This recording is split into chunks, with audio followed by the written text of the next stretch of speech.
Nous a fait grâce d'une nouvelle semaine sur ce plateau.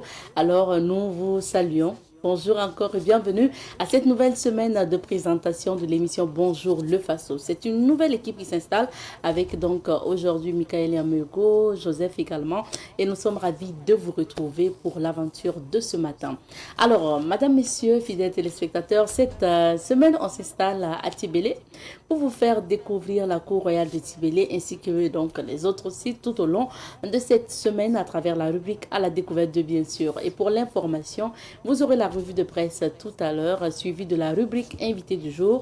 Et nous parlons d'un forum aujourd'hui qui va réunir des jeunes pour parler leadership, entrepreneuriat. C'est un forum organisé par le CERFI.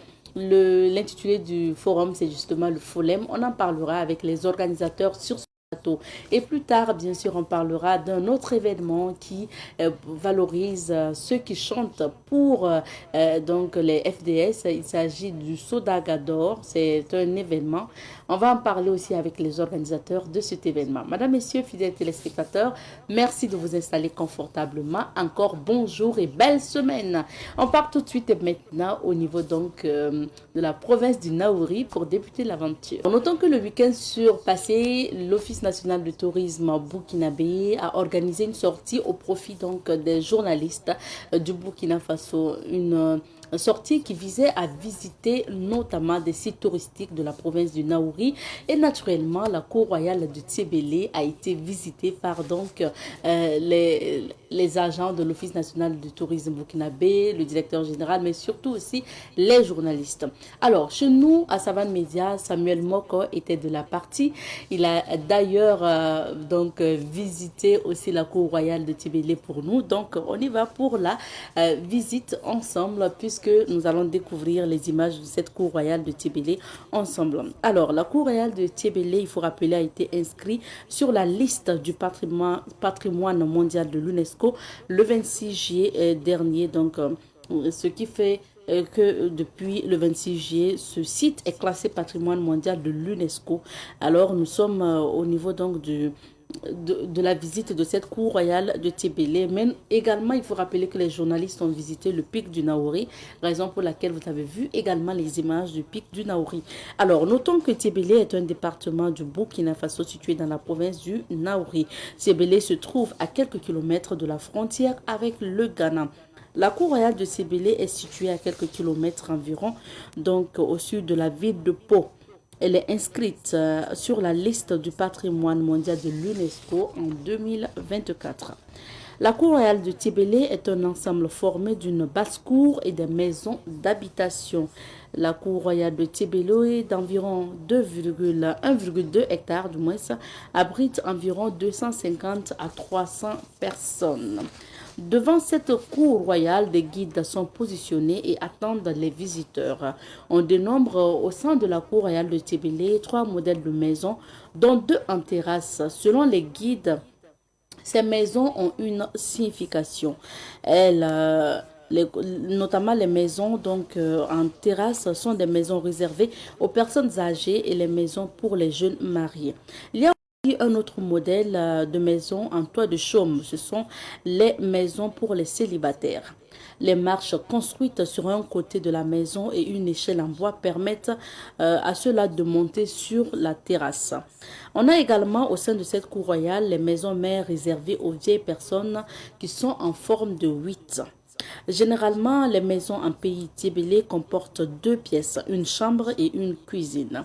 La particularité des concessions en pays Kassina, c'est naturellement la décoration.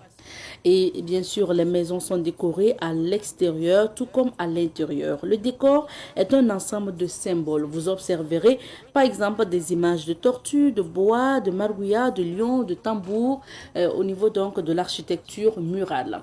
Au sein de cette cour aussi, vous avez la possibilité de visiter les objets d'art, donc les pagnes traditionnelles en pays Kassena et puis bien sûr les bijoux qui ont été présentés aux journalistes qui ont visité la cour royale de Tébélé. Pour rester toujours sur la décoration, en plus de ces images qu'on peut observer d'animaux et donc d'objets de musique, on peut observer aussi des figures géométriques au niveau des dessins des habitations.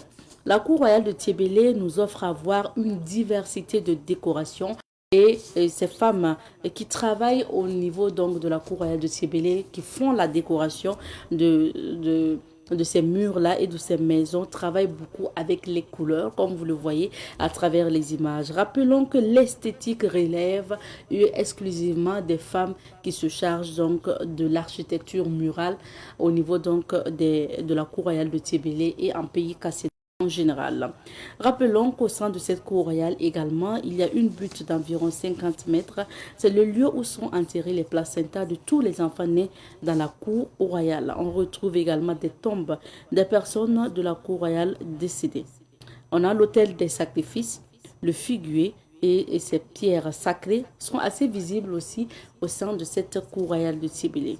Alors, cette semaine, nous sommes installés sous la colline du pic du Naouri pour vous faire découvrir la cour royale de Tiébélé, classée patrimoine mondial de l'UNESCO en 2024. Et vous avez la possibilité d'aller à Tiébélé pour visiter encore cette cour royale de Tiébélé. Et puis la particularité, bien sûr, des décorations qu'on peut retrouver au niveau de l'architecture murale, bien sûr, de Tiébélé et de la cour royale de Tiébélé. Merci beaucoup de votre attention.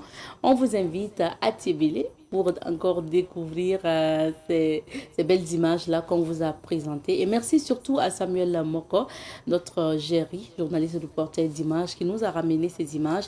Et à partir de demain, vous allez donc suivre les témoignages concernant la cour royale de Tiébélé. Il faut dire qu'avec notamment le fait que cette cour royale de Tiébélé est classée patrimoine mondial de l'UNESCO, il y a des travaux aussi qui s'y effectuent pour rendre encore cette localité attrayante. Et puis, vous avez vu qu'il y a encore de nouveaux décors, de nouvelles décorations, hein, de belles couleurs également. Et puis, on vous y invite tout simplement. Si vous êtes à Tiébélé, bien sûr, n'oubliez pas d'aller sur le pic aussi du Naouri parce que c'est un site qui est dans la localité que vous pouvez découvrir. Merci. Alors, pour la suite de cette émission, on marque une petite pause et on revient juste après pour s'informer.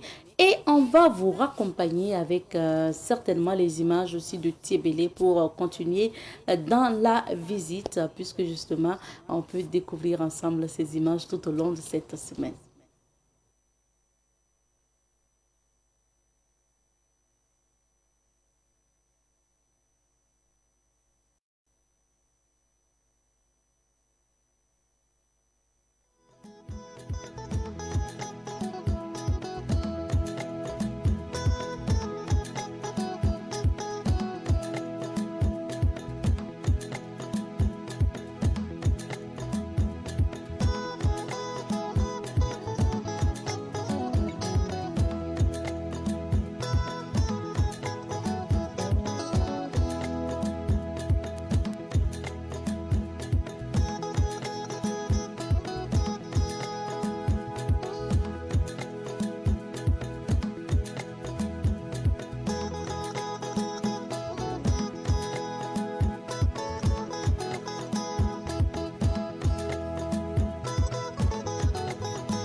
À travers les images que vous regardiez tout à l'heure, vous avez pu apercevoir des images du pic du Naouri et surtout de la cour royale de Tibéré, patrimoine mondial de l'UNESCO. Donc, c'est un site classé patrimoine mondial de l'UNESCO depuis juillet 2024 et vous avez pu découvrir à travers les images aussi l'art vestimentaire et puis bien sûr les bijoux donc en pays Cassina, surtout l'architecture murale.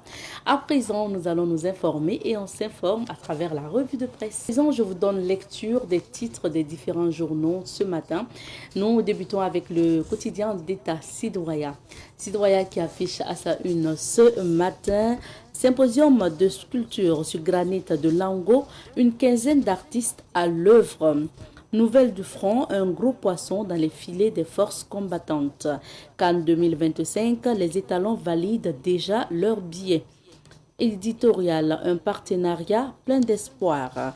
Toujours à la une de Sidouaya ce matin, lutte contre les maladies animales, la campagne nationale lancée.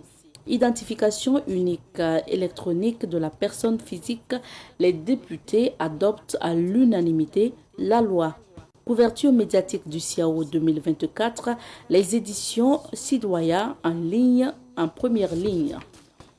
Nous partons à Bourg-du-Lasso pour découvrir les titres de l'Express du Faso. À présent, l'Express qui affiche à sa une ce matin, Maroc 2025, c'est validé et on voit bien sûr la photo des étalons. Autant le dire, même si on va parler russe, défendons nos intérêts.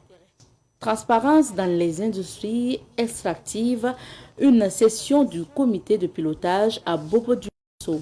Simple détail, après la pluie, ce n'est pas toujours le beau temps. Bobo Ouaga comme en temps de Covid-19. À quoi servent ces agences de l'eau, des cascades, du Moon et du Nakambe? Mission médicale chinoise des volontaires burkinabés outillés sur la gestion des situations d'urgence. À présent, découvrons les titres de Aujourd'hui au Faso. Le journal Aujourd'hui au Faso affiche à sa une ce matin, 4e journée des éliminatoires Cannes Maroc 2025, Burundi 0, Burkina 2. Les étalons, première équipe qualifiée sur le terrain. News du jour, loi sur l'identification unique électronique. Déchéance de nationalité de 9 personnalités proches de Bazoum. Décès du révérend Moïse Napon. Disparition de Marc Okiri Yao. Interruption de grossesse, mode d'emploi avec le professeur Charlemagne Ouedraogo à lire à la page numéro 3. Mali, 80 milliards pour les élections de 2025. Toujours à la une de Aujourd'hui au Faso, Yacouba Siko, DG de l'ONCAC, nous avons tous l'obligation de disposer d'un permis avant d'entamer des travaux d'aménagement ou de construction. 5e réunion du processus du Luanda, RD Congo, Rwanda, aggiornamento sur le papier, paix fourrée sur le terrain. Rapt de 2 avocats par des terroristes au Burkina, onde de choc dans la communauté judiciaire. L'Obs à présent pour les titres. À la une de l'Observateur Palga ce matin, blocage sur la route nationale numéro 7 à Tafila, le calvaire des chauffeurs routiers à Banfoura. Okiri Mark Yao, un acteur majeur du renouveau démocratique des années 90, s'en est allé. Lutte contre la criminalité urbaine, 4 présumés malfrats aux frais. Axe d'Edrou Bobo, incertitude sur le sort de 2 avocats enlevés par des terroristes. Toujours donc à la une de l'Obs ce matin, Cannes 2025, direction Maroc pour parler de la qualification des étalons du Burkina hier face bien sûr à l'équipe burundaise. Nous continuons donc avec les titres du journal Le Pays ce matin. Le Pays qui affiche à sa une Abdoulaye Batili, envoyé spécial de Diomaye Faye chez IB. Il n'y a pas un autre avenir pour nous que ce désir d'émancipation des peuples africains. Rentrée universitaire à Joseph Kizerbo, les nouveaux bacheliers invités au travail et à la discipline. Attaque meurtrière dans la paroisse de Mani. L'évêque de Fada appelle à intensifier les prières pour la paix au Faso. Propos polémiques sur les fétiches. Le Premier ministre s'excuse. Et puis, excusez-moi, donc je reprends les titres donc du journal Le Pays. Alors, c'était justement le Pays maintenant du jour. Et nous reprenons les titres du journal Le Pays du 14 octobre maintenant, qui affiche à sa une éliminatoire Cannes Maroc 2025. Les étalons valident leur ticket. Trajet Ouagabobo, le calvaire des passagers sur le pont de Eredougou.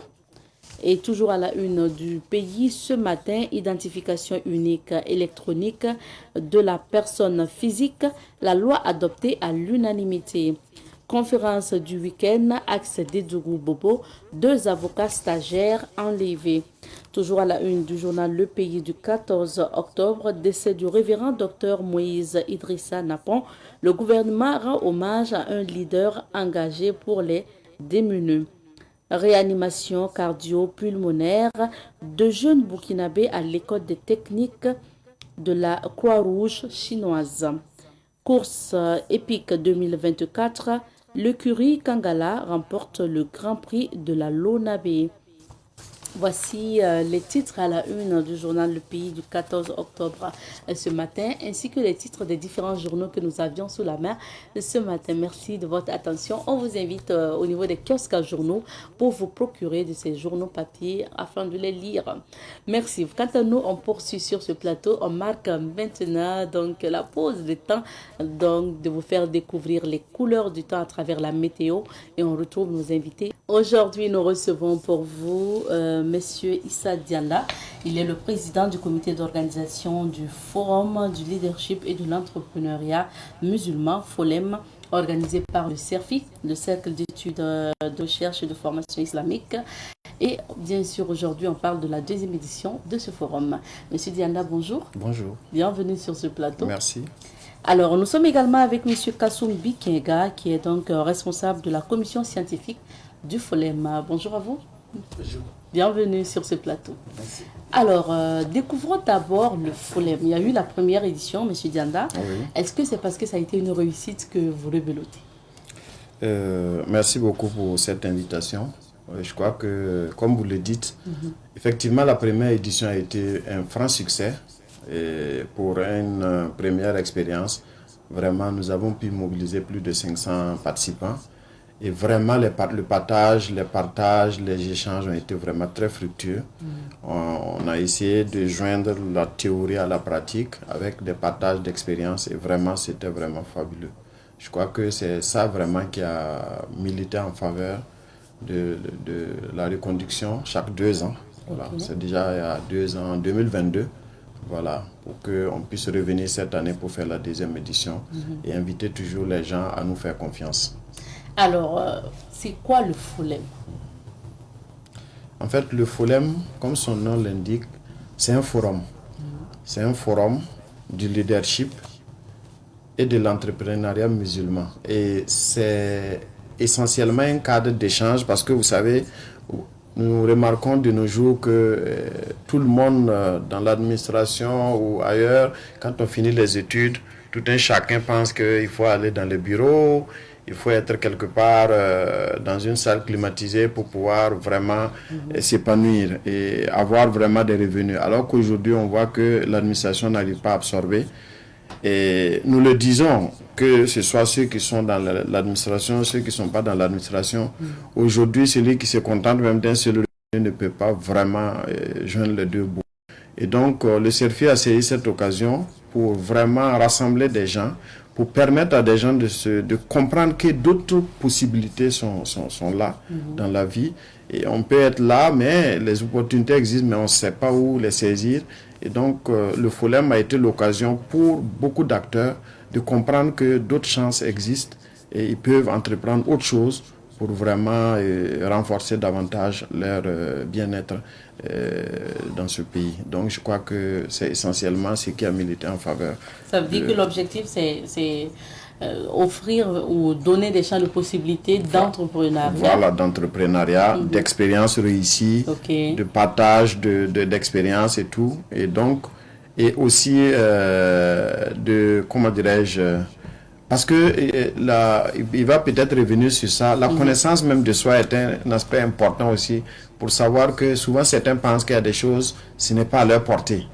Alors qu'en réalité, bon, il suffit seulement d'écouter, de comprendre, de participer et de vivre avec certaines personnes et vous allez comprendre. À la première édition, par exemple, il y a Bon Samaritain, pour ne pas le citer, bon, et qui a fait un témoignage, et comment il a débuté pour en être à ce niveau aujourd'hui. Mais en fait, pour ceux qui sont dehors, on pense que c'est venu du jour au lendemain. Mais en réalité, moi qui suis là, si je vois ça, ça me donne un second souffle pour pouvoir aussi comprendre que ça peut m'arriver. Je peux aussi m'en sortir avec les petits projets qu'on a, qu'on pense que c'est pas réalisable. Alors, on va en venir au programme tout à l'heure, mais je donne la parole à M. Kassoum Bikenga. Et je rappelle que M. Bikenga est responsable de la commission scientifique du FOLEM. C'est quoi en fait le rôle de la commission scientifique? Merci. En fait, la commission scientifique est en fait, je dis, le bras technique du FOLEM. La conception même de l'activité nous revient, c'est-à-dire d'abord qu'est-ce qu'on vise à travers le FOLEM, quelles sont les thématiques pertinentes qu'on peut développer au cours du FOLEM. Et quels sont les communicateurs pertinents aussi que nous pouvons inviter, n'est-ce pas, au cours du FOLEM, et comment le FOLEM devrait être structuré pour pouvoir apporter, n'est-ce pas, le maximum de résultats aux participants. Parce que finalement, notre public cible, c'est les participants, il faut qu'ils puissent être satisfaits à la fin, n'est-ce pas, du FOLEM. Donc ça a été un travail minutieux. Et pour cette deuxième édition, qu'est-ce que vous avez prévu comme activité? Il y a des activités, je vais dire, en deux volets essentiellement.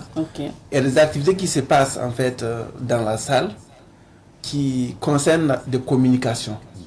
Des communications, par exemple, sur les fondamentaux du leadership entrepreneurial. C'est très important parce qu'il est important que les gens puissent savoir, même ceux qui sont déjà des entrepreneurs, qui puissent savoir exactement qu'est-ce qui leur manque, n'est-ce pas, pour pouvoir être des meilleurs entrepreneurs. Donc, dans ce cas, nous allons travailler non seulement sur les mentales, mais aussi nous travaillons sur les outils pratiques. Comment on crée une entreprise, quelles sont les procédures de création d'entreprise, mais aussi quelles sont les techniques de gestion opérationnelle de l'entreprise. Nous aurons également ce qu'on appelle des talks au cours, n'est-ce pas, de ce FOLEM-là, dans la salle encore. Ça consiste à inviter des gens qui ont de l'expérience, qui viendront parler un peu de leur parcours. Parce que finalement, lorsqu'on veut réussir dans un domaine donné, il faut être inspiré par des gens qui ont déjà réussi dans ce domaine pour qu'on comprenne qu'il y a des difficultés, mais elles ne sont pas insurmontables, en quelque sorte. Donc, l'année passée, comme le président l'a dit, on a réussi vraiment, on a reçu des gens de qualité qui ont vraiment partagé des expériences auxquelles on ne pensait pas, qui ont pu inspirer beaucoup de gens.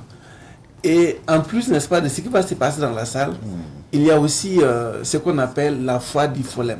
Ça, c'est une innovation vraiment pour cette année.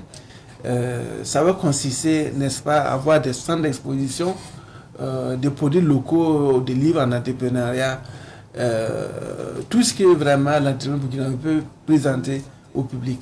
Et ça va permettre aux gens de pouvoir nouer des contacts pour non seulement vendre sur place, mais aussi vendre plus tard les produits. Dans la même foire également, nous aurons ce qu'on appelle des B2B également, qui permettront de mettre en contact des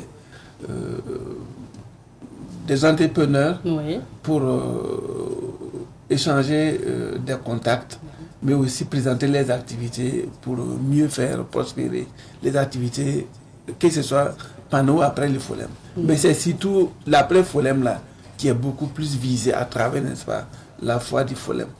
Parce que finalement, bon, il y a beaucoup de choses qui se passent dans les pays, mais on n'est pas au courant. Mais avec la foire, les gens se rencontrent là-bas et on retourne avec des contacts très utiles qui nous permettent, n'est-ce pas, de pouvoir mieux évoluer dans notre activité. Alors, Monsieur Dianda, pour parler de ces activités et de ces communications, c'est sûr que ça tourne autour d'une thématique principale. Pour cette deuxième édition, qu'est-ce que vous avez retenu comme thème? Voilà, je crois que le thème, c'est entrepreneuriat éthique et innovant pour un Burkina résilient. Voilà, et à l'intérieur, il y a peut-être... des sous-thèmes que certainement voilà, vous allez partager voilà, avec nous, monsieur le responsable scientifique. Pour cette année, quels sont peut-être les sous-thèmes concrètement que les communicants vont aborder? Ok, merci. En fait, on aura des thématiques sur le financement des entreprises. Parce que l'un des éléments vraiment... on va dire quoi, les nœuds gardiens de l'entrepreneuriat, c'est le financement aussi. C'est vrai qu'il y a la formation, il y a le financement, surtout. Donc, du coup, on a prévu que ceux qui sont dans ce domaine-là puissent venir présenter les possibilités, les opportunités liées au financement, notamment les financements classiques, mais aussi les financements islamiques qui existent de plus en plus au Burkina Faso. Il y a aussi les fonds nationaux mis en place par le gouvernement. Donc, tous ces éléments-là seront présentés au cours, n'est-ce pas, du FOLEM. Il y a aussi, comme c'est quand même, je vais dire, un FOLEM islamique, donc il est prévu que des spécialistes puissent venir exposer sur la déontologie, n'est-ce pas, de l'entrepreneuriat en islam. Parce qu'il est important que les gens puissent entreprendre en tant que musulmans avec une certaine éthique qui ne soit pas seulement à la recherche de l'argent. Mais aussi, il faut voir comment moi je suis utile au pays, comment je suis utile, n'est-ce pas, à mes consommateurs, comment j'offre des produits de qualité et non des produits simplement pour avoir de l'argent. On a toujours décrié le fait qu'en mois de Ramadan, on voit l'augmentation de certains prix des produits de première nécessité. Donc, voilà. Ça répond un peu exactement. à donc, tout ça là sera abordé, n'est-ce pas, pour inculquer une certaine conscience aux musulmans entrepreneurs pour qu'ils soient vraiment, pas seulement quelqu'un qui va à la mosquée, qui est musulman, mais il doit être aussi musulman dehors. Voilà, parce que de toute façon, les gens se plaignent beaucoup des religieux aujourd'hui, que les gens vont à l'église, vont à la mosquée, mais à la fin, bon, ils ne sont pas différents de ceux qui n'y vont pas. Mais l'idée vraiment du FOLEM aussi est de dire à ces religieux-là qu'ils doivent être différents, ils doivent être plus utiles, n'est-ce pas, à la société, n'est pas seulement courir derrière l'argent. Et bon, bien sûr que en plus de ça, il y aura des thématiques qui vont aider les gens, comme je l'ai dit, à mieux gérer, n'est-ce pas, les entreprises. À cet effet, par exemple, on a invité la maison d'entreprise qui viendra nous montrer exactement comment créer avec les procédures, comment également gérer pour réussir son entrepreneuriat. Nous aurons également une thématique sur comment quitter du salariat à l'entrepreneuriat. Parce que finalement, certaines personnes veulent entreprendre, mais en tant que salarié, ils ne savent pas comment faire.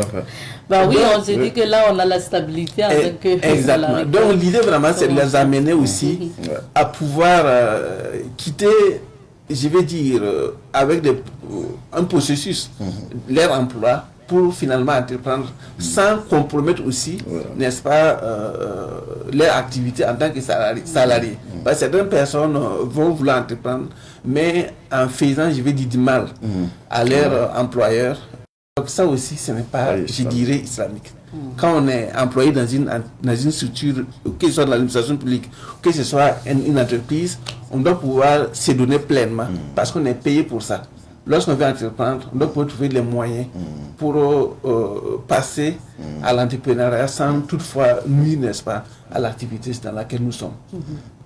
Autant de thématiques qui seront abordées. Est-ce qu'on peut avoir quand même quelques noms peut-être de ceux qui vont donner les communications? Bon, parmi ceux qui ont déjà donné leur accord pour venir, il y a le docteur Issa Compaoré de l'IST. L'IST, c'est une entreprise on va dire, une école supérieure de formation. Donc, c'est l'entrepreneuriat également. C'est ça. Nous avons ici le patron des bons samaritains qui sera là encore comme il était l'année passée. Donc, il va encore venir communiquer sur une thématique, comment réussir en affaires. D'accord. Et également...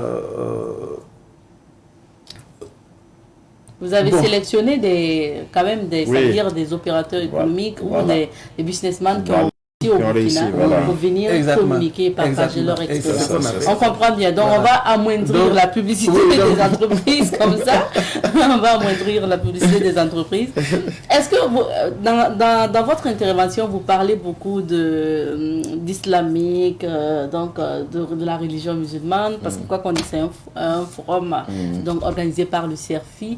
Est-ce que si on est d'une autre religion, on ne peut pas participer à ce forum? Non, c'est vraiment un problème qui est ouvert. C'est vrai que c'est plus général pour les musulmans parce que c'est le public cible. Mais comme c'est quand même un cas de formation, vous savez, l'objectif du CERFI, c'est de contribuer. L'un des objectifs, bien sûr, c'est pas les objectifs, c'est de contribuer au développement socio-économique du Burkina Faso. Donc, quand on veut contribuer au développement du Burkina Faso, on n'est pas seulement axé sur les musulmans, mais c'est aussi sur l'ensemble, n'est-ce pas? Puisque les musulmans profitent aussi des opportunités offertes par les autres, donc il est normal également que ces opportunités des musulmans puissent également profiter aux autres communautés. Donc du coup, c'est pas fermé. C'est pas fermé. Ça, même si je dirais encore que ça adresse aux musulmans, mais c'est ouvert à tout le monde. On va parler des conditions de participation tout à l'heure. Et on voit que justement beaucoup de thèmes seront abordés avec notamment ces participants-là et ces communicateurs qui vont venir apporter leur expérience. Est-ce que il y a le volet formation pratique sur l'activité lors de ce forum? Le comité scientifique, est-ce que vous avez prévu tout ce qu'on fait, bon, c'est la formation, mais comme c'est quand même une grande masse déjà, puisque c'est quand même plus de 500 personnes qui sont attendues au cours, n'est-ce pas, de l'activité. Et il y a ce qu'on appelle les panels. Ça regroupe effectivement les 500 personnes.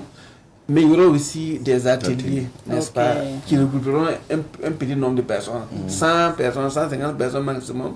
Donc peut-être à ces occasions-là, ce serait plus une formation que, n'est-ce pas, une simple communication. Donc on peut dire qu'il y aura des formations, mais il y aura surtout aussi des formations dans l'après-FOLEM aussi, puisque l'activité finalement, il y a les 3 jours, mais après les 3 jours, il y aura encore d'autres possibilités, des masterclass qui seront organisées pour continuer, n'est-ce pas, à former les gens suivant les thématiques qui seront définies au cours du FOLEM. D'accord. Non, en fait, pour ajouter un peu, c'est parce que le temps, sinon, je crois que ce qui n'a pas dit, c'est qu'il y a même des visites terrain qu'on aurait voulu faire, mais on ne sait pas si le temps va permettre pour aller voir des expériences qui ont réussi aussi. Sur le terrain. Mais bon, on ne sait pas si pour cette édition on va pouvoir, parce que c'est vraiment serré comme vous l'avez dit. D'accord.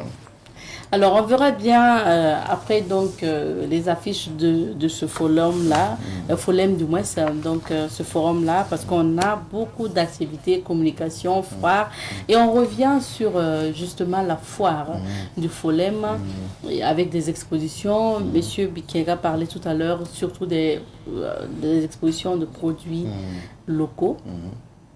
Alors, quelles sont les conditions pour participer à cette foire, monsieur le président du comité d'organisation? Les conditions, actuellement, on a voulu que l'inscription soit digitale. Voilà, ça veut dire que vous partez sur les plateformes du CERFI et vous pouvez vous inscrire à partir du code QR ou bien à partir d'un lien et vous vous inscrivez. Et l'inscription, c'est 21 000 et 26 000. Les 21 000 et les 26 000 sont définis en fonction de la localité. Plus vous êtes distant de Ouaga, là c'est les 21 000 et si vous êtes à côté c'est les 26 000. Donc c'est les deux montants. Et quand vous commencez l'inscription, c'est à la fin que vous avez l'option de choisir un des opérateurs pour pouvoir payer et valider et puis prendre votre récépissé en ligne. Mais on remarque que beaucoup ont des difficultés.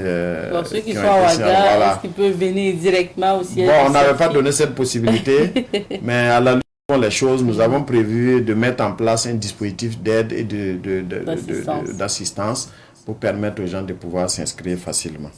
Et donc, maintenant, pour les stands, vous avez dû voir, c'est 35 000 pour les tentes. Les stands, 35 000 francs par stand. Et je crois que tout le monde, comme il l'a dit, hein, c'est ouvert. Il suffit seulement d'avoir quelque chose à proposer au Burkinabé. Au Burkinabé. Oui. Parlons de public cible.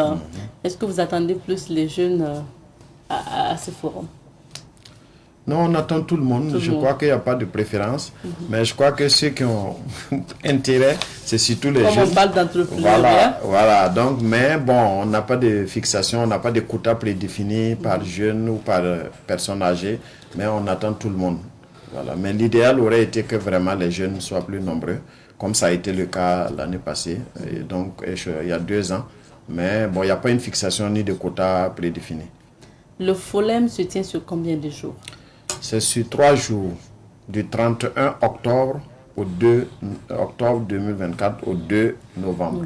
31 octobre au 2 novembre. 2 novembre, donc 31, 1er et 2. Voilà. Et ça se passe où? Ça se passe à l'université, à la salle P-Sud. À la salle P-Sud. À l'amphi P-Sud. Voilà. À l'université Joseph Kizerbo. Voilà. Alors, Monsieur Bikenga, c'est beaucoup d'activités sur 3 jours. Ouais. Maintenant, je suppose que la foire, ça se passe du matin au soir, hein, toute la journée. Oui, ça se passe simultanément. Ok. Voilà, parce que même ceux qui ne sont pas, n'est-ce pas, des FOLEM là, pourront également venir. Ceux qui ne sont pas inscrits voilà, au FOLEM peuvent venir, n'est-ce pas, à la foire. Voilà, moyennant quand même une participation financière. Voilà, mais beaucoup moins par rapport quand même à ceux qui vont venir pour les FOLEM. Voilà. Maintenant, les communications, donc ce sont les communications, les échanges qui se passent au niveau de la salle P-Sud de l'université. Oui. Est-ce que la foire se tient en même temps au même lieu? Oui, la foire se tient à l'université également. Et il est prévu, on a aménagé un espace pour ça. Voilà. Les 2 espaces ne sont pas éloignés du tout. D'accord. Voilà. Merci beaucoup donc, à tous les deux d'être passés, nous parler donc de ce forum. Le FOLEM, on prend vos mots de fin avant qu'on se quitte. Monsieur Dianda. Donc, je crois qu'il y a peut-être des numéros utiles que lui va donner. Mais en attendant, c'est peut-être d'inviter les gens et tous ceux qui sont intéressés. Je crois que les inscriptions ont commencé à 3 mois, mais ça continue puisqu'on veut environ 500 personnes. Et donc, ce n'est toujours pas fermé, mais les places sont limitées. Donc, ceux qui sont intéressés, c'est mieux de se hâter. Et s'ils ont des difficultés pour s'inscrire, c'est mieux d'appeler les numéros qui seront donnés pour qu'on puisse les assister pour cette inscription. En tout cas, c'est ouvert et nous invitons les uns et les autres à saisir cette opportunité. Merci bien. Alors, on termine avec M. Bikenga.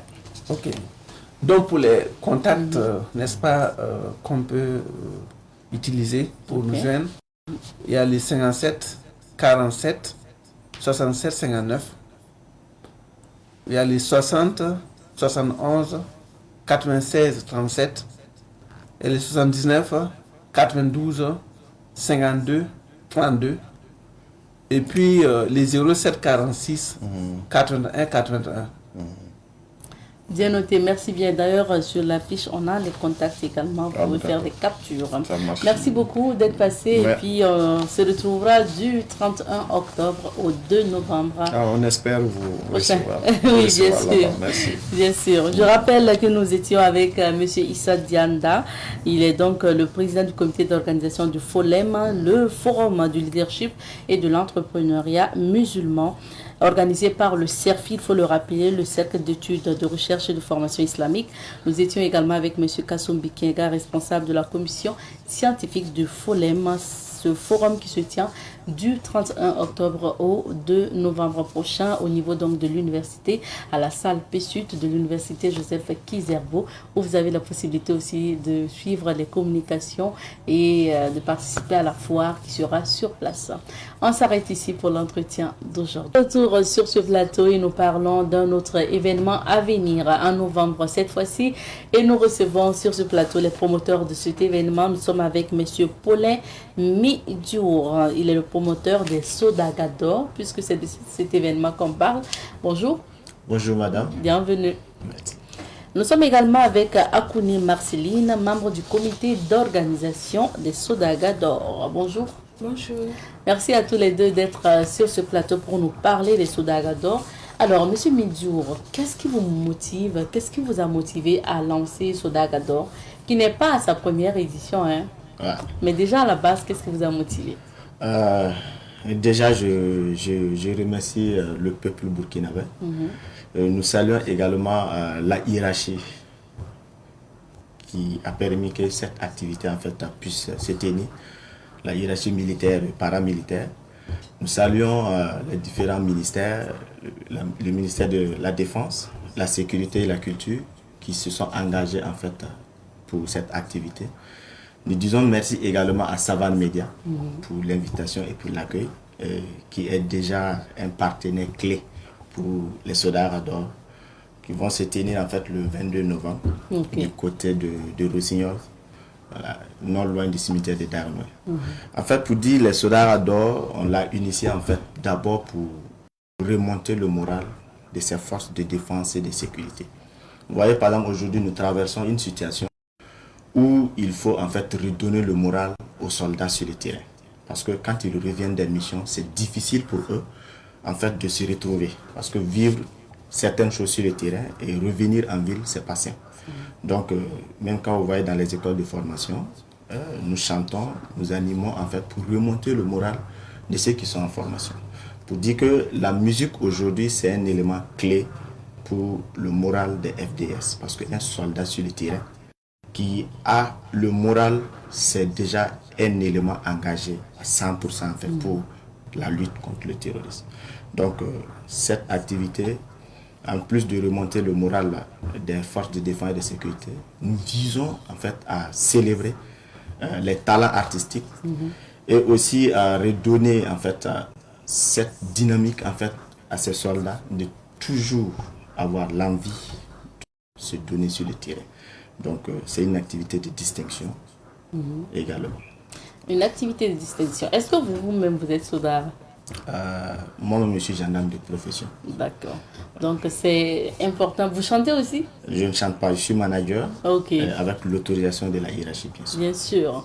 Je sais que ceux qui chantent aussi, c'est avec l'autorisation de la hiérarchie. Hein. Chez vous, tout est vraiment cadré. Et alors, pour ce qui concerne justement le Sodagador, pour cette édition, on a certainement des nominés déjà. Déjà, quelles sont les conditions pour être nominé dans des catégories de cet événement de récompense? Déjà, pour être nominé, en fait, il y a des conditions d'éligibilité.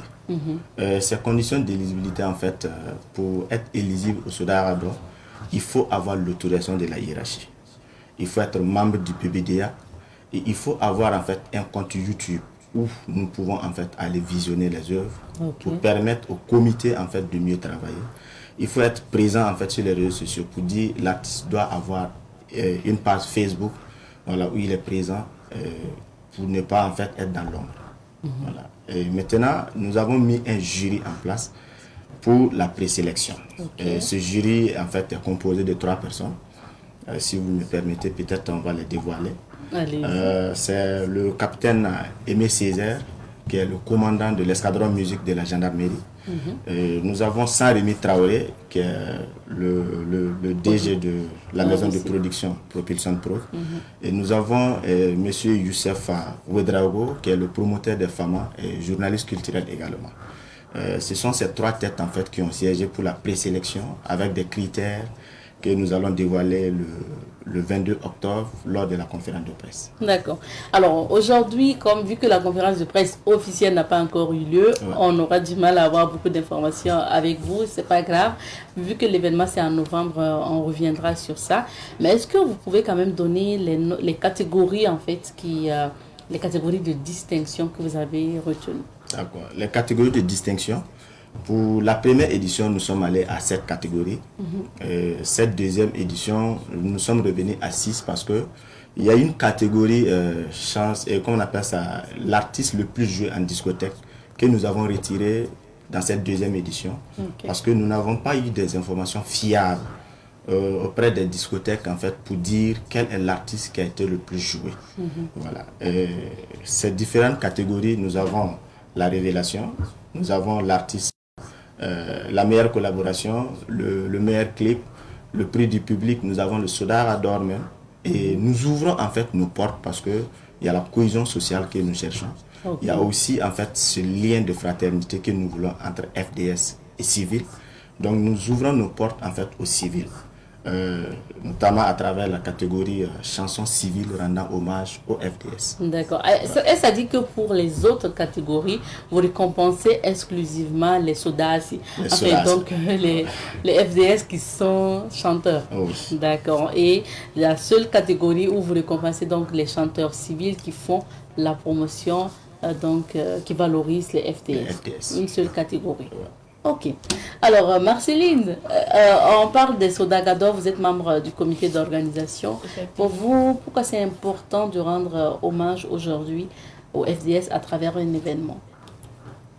Bon, je pense déjà que ce sont des gens déjà qui se battent sur le terrain pour que nous puissions vivre en paix ici en ville. Et déjà, ils font beaucoup pour nous. Et en plus de cela, ils trouvent le temps d'écrire, de chanter, ou encore galvaniser leurs collègues et nous-mêmes qui sommes ici en ville. Donc, nous voyons que c'est vraiment nécessaire de valoriser ces personnes-là qui se sacrifient pour nous ici. Est-ce que pour cette édition des Sodaga, vous avez retenu une thématique?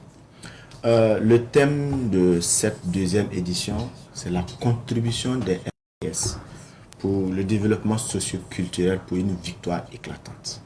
Ok. Comment les FDS artistes peuvent contribuer au développement socio-culturel? Maintenant, est-ce que les dates de la cérémonie de récompense sont connues déjà? Les dates sont connues? Oui, les dates sont connues. L'activité, ça va se tenir le 22 novembre. À partir de 20h plutôt, si je m'excuse, à partir de 20h, est limite d'arrivée. Ça sera au Rossignol, non loin du cimetière de Darnois. Vous voyez juste derrière la maison de la femme. Voilà. L'activité va se tenir là-bas. Ok, mais avant ça, vous avez la conférence de presse à venir?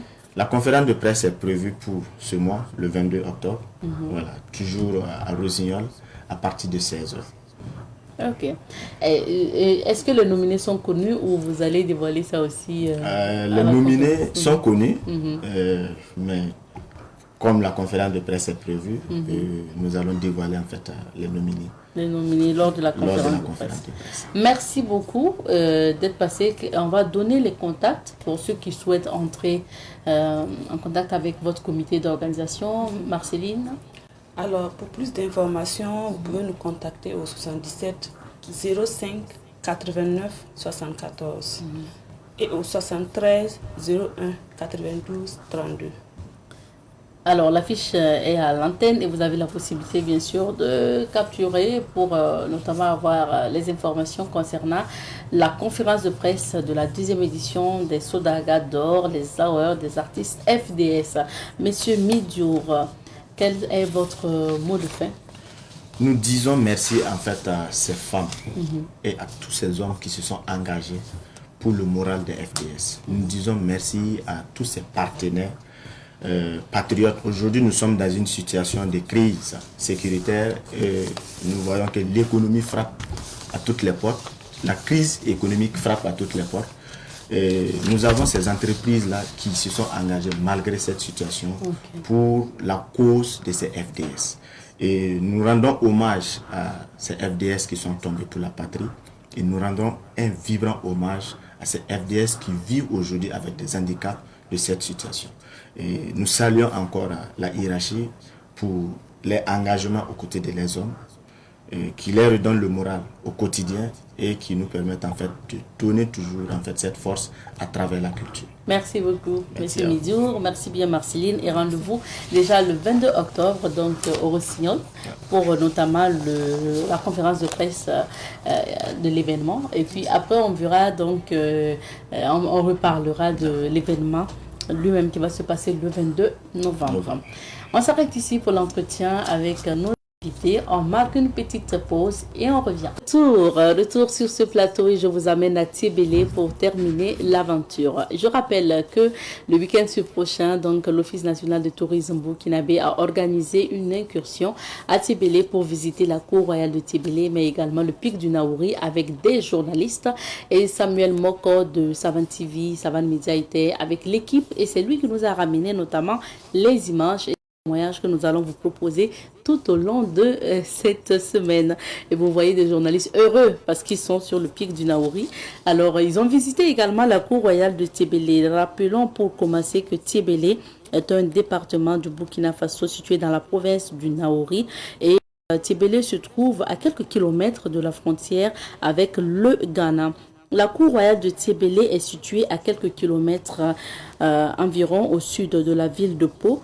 Cette cour royale est inscrite sur la liste du patrimoine mondial de l'UNESCO en 2024. La cour royale de Tébélé est un ensemble formé d'une basse-cour et des maisons d'habitation. Elle est d'environ 1,2 hectares et abrite environ 250 à 300 personnes. Devant la cour royale, des guides sont positionnés et attendent les visiteurs. On dénombre 3 modèles de maisons aussi, dont 2 en terrasse selon les guides. Elles sont des maisons réservées aux personnes âgées et des maisons pour les jeunes mariés. Il y a aussi un modèle de maison en toit de chaume. Ce sont les maisons pour les célibataires. Et il y a des marches construites sur un côté de la maison et une échelle en bois permettant de monter sur les terrasses. Les maisons mères sont réservées aux personnes âgées et sont en forme de 8. Généralement, les maisons en pays Tébélé comportent donc 2 pièces, une chambre et une cuisine. La particularité des concessions en pays Kassina, c'est bien sûr la décoration ou l'architecture murale. Les maisons sont décorées à l'extérieur comme à l'intérieur. Le décor est un ensemble de symboles. Vous retrouverez ou vous observerez des images de tortues, de bois, de marguillards, de lions, de tambours et autres. Vous observerez aussi des figures géométriques. Vous pouvez aussi au niveau de Tébélé découvrir une diversité de décorations ainsi que bien sûr la diversité aussi à travers l'art vestimentaire et les objets. Dans cette cour, il y a une butte d'environ 50 mètres. C'est le lieu où sont enterrés les placentas de tous les enfants nés dans la cour royale. On retrouve également des tombes des personnes de la cour royale décédées. L'autel des sacrifices également, le fugé et les pierres sacrées sont assez visibles au palais de Tébélé. Nous sommes installés donc sous la colline du pic du Naouri pour vous faire découvrir la cour royale du Tébélé classée patrimoine mondial de l'UNESCO en 2024. Et comme vous le voyez à travers les images, c'était des journalistes heureux de découvrir cette cour royale de Tébélé et vous voyez bien sûr que on retrouve une cour un peu refaite avec de nouvelles décorations ou des décorations renforcées. Il faut dire que c'est l'œuvre des femmes. C'est bien de souligner que ce sont les femmes qui s'occupent de la décoration de ces murs au niveau de ce pays Kassina là au niveau de Tébélé. Merci de votre attention, fidèles téléspectateurs. On s'arrête ici pour l'émission d'aujourd'hui. Merci de nous avoir suivis. On vous souhaite une excellente semaine. Prenez soin de vous et surtout restez fidèles au programme de Savan TV.